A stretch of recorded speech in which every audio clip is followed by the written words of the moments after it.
Tejiendo Redes Infancia en América Latina y el Caribe. Mi querido Juan Martín, qué gusto saludarte, gracias por estos minutos para Mega Noticias.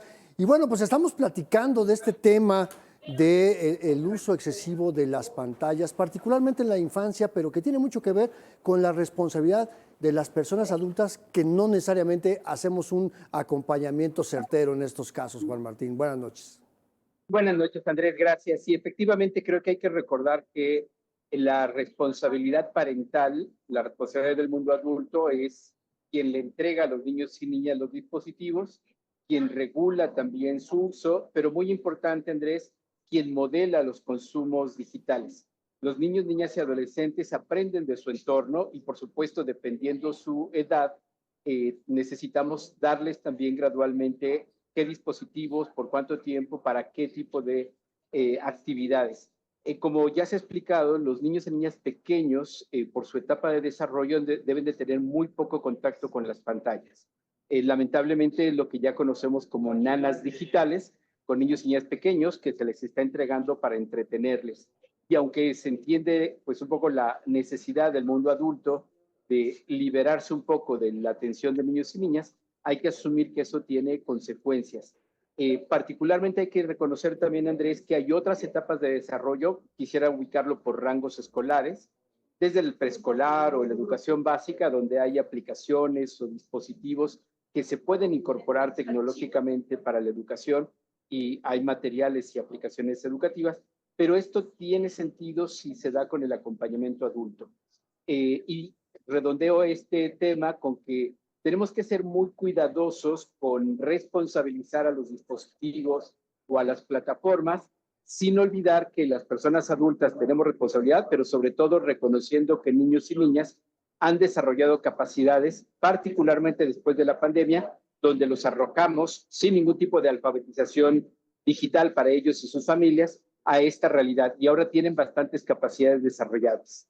Claro, y además hay un tema aquí, Juan Martín, que no hay políticas públicas que estén enfocadas a este tema de la alfabetización digital y tampoco para darle pues cierto entrenamiento a papás, mamás, personas cuidadoras para saber cómo introducir a sus hijos e hijas en este uso de las tecnologías y entonces pues quedamos así como, bueno, pues denle el iPad al chamaco y nos quitamos de problemas, pero tampoco le estamos enseñando el uso de esas tecnologías para su formación académica, Juan Martín.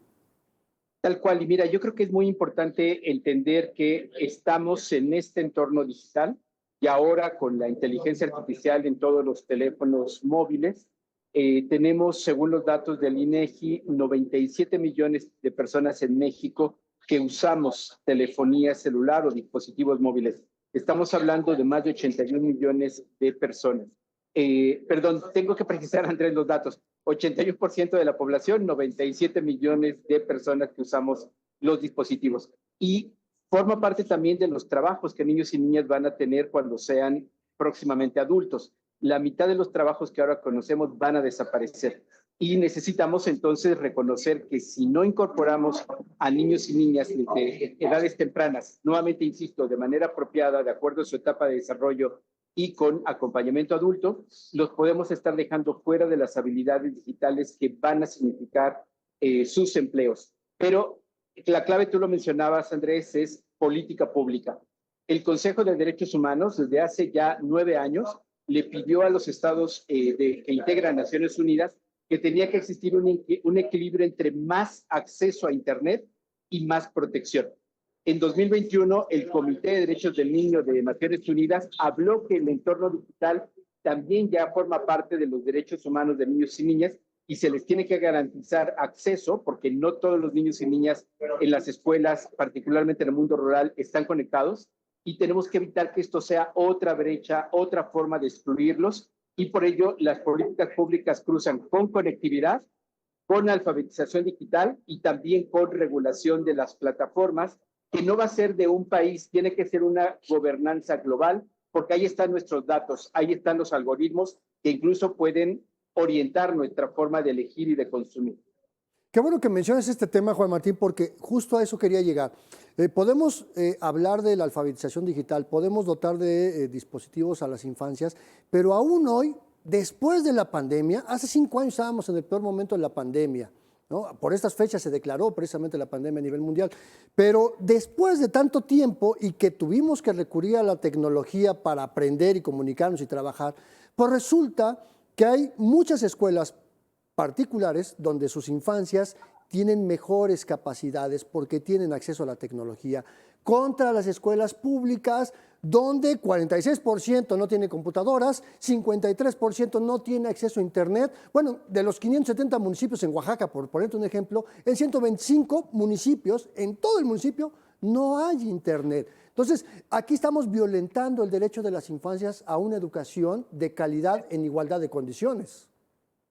Totalmente, que es a lo que se refiere el Comité de Derechos del Niño de Naciones Unidas en la observación general número 25, que se plantea que tenemos que garantizar, como lo comenté, conectividad, necesitamos garantizar alfabetización digital y obviamente protección. Aquí hay un elemento claro que es transversal, Andrés, y es la participación de niños y niñas. Tenemos que superar la idea de que los vamos a proteger de algo donde ellos ya tienen más habilidades. Y suelo recordarle al público que hace 5 años, cuando precisamente en estas fechas nos mandaron a todos a casa y se tuvo que iniciar el teletrabajo y la educación en línea, quien salvó el sistema educativo, quien salvó el teletrabajo, fueron principalmente las personas adolescentes, nuestros hijos, hijas, sobrinos, a los que les pedimos que nos configuraran los equipos, quienes nos enseñaron a usar las plataformas digitales, y eso nunca lo agradecimos, pero también hubo otra cosa muy interesante, ante la incapacidad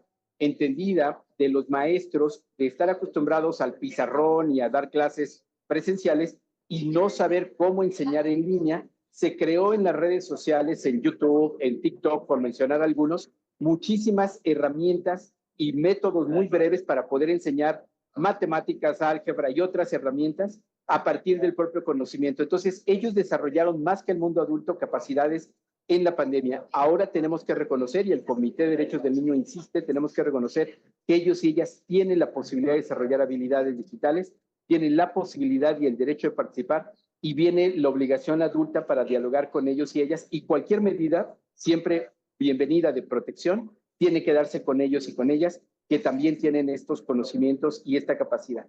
Y otro rezago importante, a reserva de lo que tú conoces mucho mejor que yo, claro, es no estamos adaptando los planes educativos, ni en primaria, ni en secundaria, ni en preparatoria, bueno, ni siquiera en universidad les enseñamos a los jóvenes a hacer un uso más eficiente. Aprenden por su cuenta, nos enseñan todo esto que nos dices, pero no los estamos encauzando al uso de la tecnología para un futuro laboral, académico, de investigación.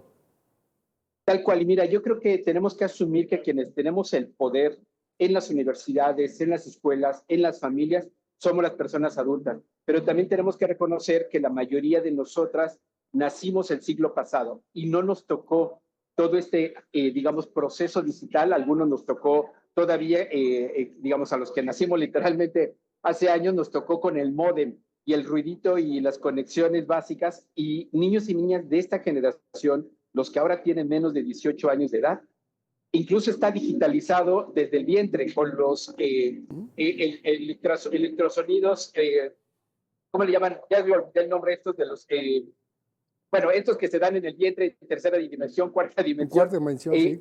Entonces, tenemos que asumir que estamos en un diálogo intergeneracional donde el tema digital forma parte de los temas que hay que resolver. Nosotros, como personas adultas, superar los prejuicios, el miedo, porque eso nos lleva a extremos, o abandonar y que hagan lo que ellos quieran, lo cual no es correcto porque eso es negligente, o a aterrorizarnos y a prohibirles el acceso, como ya lo vemos en Querétaro con el gobernador que nos regresa 50 años a los niños y niñas ahí.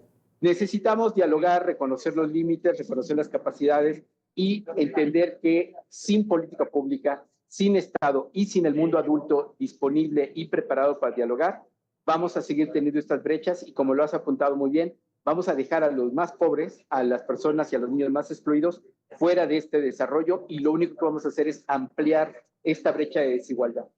Claro, porque ni son seres inferiores ni tampoco son mini personas adultas, son niños y niñas y son adolescentes y hay que tratarles como tal y entenderles y dialogar en su dinámica. Muchas gracias, Juan Martín, pero te pido que no te vayas porque quiero invitarte a que participes conmigo en una dinámica aquí muy interesante que tenemos en Expedientes. Dame unos segunditos y regreso contigo.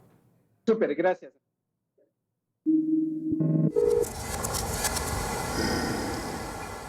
Esta sección se llama, Juan Martín, de bote pronto. Y la dinámica es muy sencilla, es una especie de juego. Yo te voy a plantear una idea, para que tú me la resumas en una sola palabra. Es decir, como si yo te doy el significado y tú me das el concepto. ¿Te late? Súper, vale, vale. Sale, vamos con el planteamiento número 1. ¿Cómo llamamos el acto de las personas adultas que para quitarse de encima a un niño o una niña le dan un iPad? Orfandad digital. Qué gran concepto ese. Vamos con la siguiente. El siguiente planteamiento es ausencia de política pública que promueve el desarrollo y uso responsable de las tecnologías en las infancias, pero a medias. Analfabetismo digital de la clase política. Fueron más de una, pero era importante decirlo. Pero engloba un concepto maravilloso. Vamos con el tercer planteamiento. Dícese de la estrategia educativa donde 45% de las escuelas públicas no tiene computadoras y 53% no tiene internet. Discriminación por pobreza. Sin más, no hay más. Vamos con el siguiente planteamiento. Política pública que privilegia la entrega de becas en lugar de fortalecer programas educativos orientados al uso de tecnologías de la información. Acciones político-electorales. Sin más ni más. Mi querido Juan Martín Pérez, te agradezco muchísimo estos minutos para Mega Noticias y espero que podamos seguir platicando y que la audiencia pues ponga mucha atención a todo lo que compartiste con nosotros. Gracias por la oportunidad y que tengas buenas noches tú y tu público. Gracias. Muchas gracias.